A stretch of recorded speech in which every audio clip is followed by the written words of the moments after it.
नमस्कार मित्रांनो, स्वागत आहे आपल्या बीएमसी गाईड या युट्यूब चॅनल मध्ये। तर घेऊन आलो आहोत नोकरीची एक नवीन जाहिरात।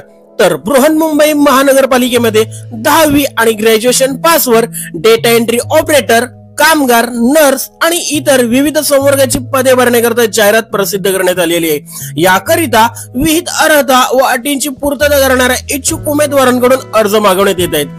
महत्वाची गोष्ट सांगायची तर सदर पदांकरता तुमची कोणतीही एक्झाम घेतली जाणार नसून फक्त मुलाखतीच्या आधारे गुणवत्ता यादी तयार करून तुमची निवड केली जाणार आहे आणि याकरता तुम्हाला दरमहा 18,000 ते 90,000 रुपये पगार मिळणार आहे। इच्छुक व अर्हताधारक उमेदवारांनी आपले अर्ज दिनांक 30/4/2025 रोजी सकाळी 11 ते दिनांक 2/5/2025 रोजी संध्याकाळी 6 वाजेपर्यंत ऑनलाईन पद्धतीने या गुगल लिंक द्वारे अपलोड करायचे आहेत। तसेच संबंधित सर्व कागदपत्रे स्कॅन करून पाठवायचे आहेत। दिनांक 2/5/2025 रोजी संध्याकाळी 6 नंतरचे अर्ज विचारात घेतले जाणार नाही याची उमेदवारांनी नोंद घ्यावी। सदर जाहिरातीची पीडीएफ फाईल आपल्या बीएमसी गाईड या टेलिग्राम चॅनलवर तुमच्या माहितीसाठी सादर केलेली आहे। ती बघण्यासाठी आपल्या बीएमसी गाईड या टेलिग्राम चॅनलला जॉईन व्हा। टेलिग्राम चॅनलची लिंक तुमच्या माहितीसाठी खाली डिस्क्रिप्शन मध्ये दिलेली आहे। तसेच जर कोणी नवीन प्रथमच आपल्या बीएमसी गाईड या युट्यूब चॅनलवर आले असतील तर बृहन्मुंबई महानगरपालिकेतील व इतर नोकरीबद्दलचे अपडेट सर्वप्रथम जाणून घेण्यासाठी आपल्या बीएमसी गाईड या युट्यूब चॅनलला सबस्क्राइब करून नोटिफिकेशन बेल आयकॉनला प्रेस करायला विसरू नका।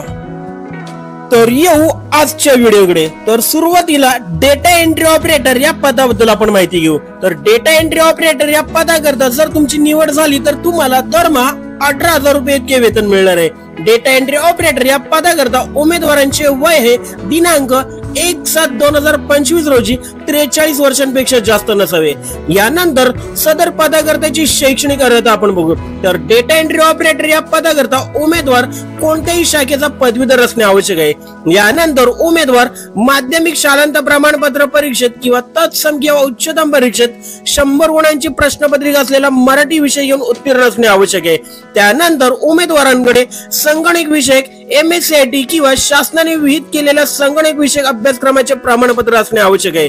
त्यानंतर उमेदवाराकडे मराठी टंकलेखनाची म्हणजेच टायपिंगची प्रत्येकी 30 शब्द प्रति मिनिट व इंग्रजी टायपिंगची प्रत्येकी 40 शब्द प्रति मिनिट वेगाची परीक्षा उत्तीर्ण केल्याचे प्रमाणपत्र असावे। तसेच डेटा एंट्रीचा वेग 8000 kT/s इतका अवगत असावा। तसेच उमेदवारांस MS Word, Excel व मूलभूत सांख्यिकीय तंत्राच्या संगणक प्रणालीची माहिती असावी। यानंतर MPW म्हणजेच बहुउद्देशीय कामगार या पदाबद्दल आपण माहिती घेऊ। तर MPW या पदाकरता जर तुमची निवड झाली तर तुम्हाला दरमहा 18,000 रुपये इतके वेतन मिळणार आहे। डेटा एंट्री ऑपरेटर या पदाकरता उमेदवारांचे वय हे दिनांक 1/7/2025 रोजी 43 वर्षांपेक्षा जास्त नसावे। यानंतर सदर पदाकरताची शैक्षणिक अर्हता आपण बघू। तर MPW या पदाकरता उमेदवार मराठी विषयासहित 10वी उत्तीर्ण असणे आवश्यक आहे। त्यानंतर उमेदवारांकडे संगणक विषयक MSCIT किंवा शासनाने विहित केलेल्या संगणक विषयक अभ्यासक्रमाचे प्रमाणपत्र असणे आवश्यक आहे। त्यानंतर उमेदवार माध्यमिक शालांत प्रमाणपत्र परीक्षा किंवा तत्सम 50 गुणांचा किंवा 100 गुणांचा उच्च स्तर, निम्न स्तर मराठी विषयाचा उत्तीर्ण असावा। यानंतर परिचारिका म्हणजे स्टाफ नर्स या पदाबद्दल आपण माहिती घेऊ। तर परिचारिका या पदाकरता जर तुमची निवड झाली तर तुम्हाला दरमहा 30,000 रुपये इतके वेतन मिळणार आहे। परिचारिका या पदाकरता उमेदवारांचे वय हे दिनांक 1/7/2025 रोजी 43 वर्षांपेक्षा जास्त नसावे। यानंतर सदर पदाकरताची शैक्षणिक अर्हता आपण बघू। तर परिचारिका या पदाकरता उमेदवार मान्यता प्राप्त मंडळाची उच्च माध्यमिक शालांत प्रमाणपत्र परीक्षा इयत्ता 12वी उत्तीर्ण असावा। यानंतर उमेदवार जनरल नर्सिंग विडवायपरी हा 3 किंवा 3.5 वर्षांचा अभ्यासक्रम पूर्ण केलेला असणे आवश्यक आहे। त्यानंतर उमेदवार महाराष्ट्र नर्सिंग कौन्सिल कडून नोंदणीकृत असावा व नोंदणीचे नूतनीकरण झालेले असावे। त्यानंतर उमेदवार माध्यमिक शालांत प्रमाणपत्र परीक्षा किंवा तत्सम 50 गुणांचा किंवा 100 गुणांचा उच्च स्तर, निम्न स्तर मराठी विषयाचा उत्तीर्ण असावा। त्यानंतर उमेदवाराकडे संगणक विषयक MSCIT किंवा शासनाने विहित केलेल्या संगणक विषयक अभ्यासक्रमाचे प्रमाणपत्र असणे आवश्यक आहे। यानंतर वैद्यकीय अधिकारी या पदाकरिता जर तुमची निवड झाली तर तुम्हाला दरमहा 90,000 रुपये इतके वेतन मिळणार आहे। वैद्यकीय अधिकारी या पदाकरिता उमेदवारांचे वय हे दिनांक 1/7/2025 रोजी 70 वर्षांपेक्षा जास्त नसावे।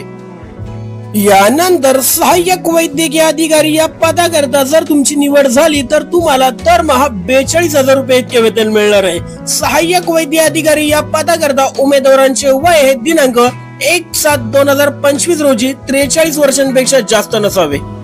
यानंतर औषध निर्माता या पदाकरिता जर तुमची निवड झाली तर तुम्हाला दरमहा 20,000 रुपये इतके वेतन मिळणार आहे। औषध निर्माता या पदाकरिता उमेदवारांचे वय हे दिनांक 1/7/2025 रोजी 43 वर्षांपेक्षा जास्त नसावे। तसेच वरील सर्व पदांच्या कामाचे स्वरूप तुम्ही जाहिरातीमध्ये सविस्तर वाचून घ्या। यानंतर जसे जसे हिंदू हृदय सम्राट बाळासाहेब ठाकरे आपला दवाखाना आणि पॉलिक्लिनिक आणि डायग्नोस्टिक केंद्र कार्यान्वित करण्यात येतील त्यानुसार कागदपत्रांची पडताळणी करून उमेदवारांना नियुक्तीचे आदेश देण्यात येतील। याबाबत अर्ज करणाऱ्या उमेदवारांना ईमेलद्वारे कळवण्यात येईल। उमेदवारांना दूरध्वनीद्वारे कोणतीही माहिती कळवली जाणार नाही। तसेच ईमेलची खात्री करणे ही सर्वस्वी उमेदवारांची जबाबदारी असेल। मित्रांनो, एक गोष्ट लक्षात घ्या की ही नियुक्ती कंत्राटी स्वरूपाची असून सुरुवातीला 179 दिवसांकरता असणार आहे व त्यानंतर जर तुमचे काम समाधानकारक असेल तर तुम्हाला पुन्हा नियुक्ती देण्यात येईल। तर मित्रांनो, हा महत्त्वाचा व्हिडिओ तुम्हाला आवडला असल्यास व्हिडिओला लाईक करून व्हिडिओ आपल्या मित्र परिवारांमध्ये नक्की शेअर करा जेणेकरून सर्वांना या महत्त्वपूर्ण व्हिडिओची माहिती मिळेल। आणि कोणी नवीन प्रथमच आपल्या BMC गाईड या YouTube चॅनलवर आले असतील तर बृहन्मुंबई महानगरपालिकेतील व इतर नोकरीबद्दलचे अपडेट सर्वप्रथम जाणून घेण्यासाठी आपल्या BMC गाईड या YouTube चॅनलला सबस्क्राईब करून नोटिफिकेशन बेल आयकॉनला प्रेस करायला विसरू नका। धन्यवाद।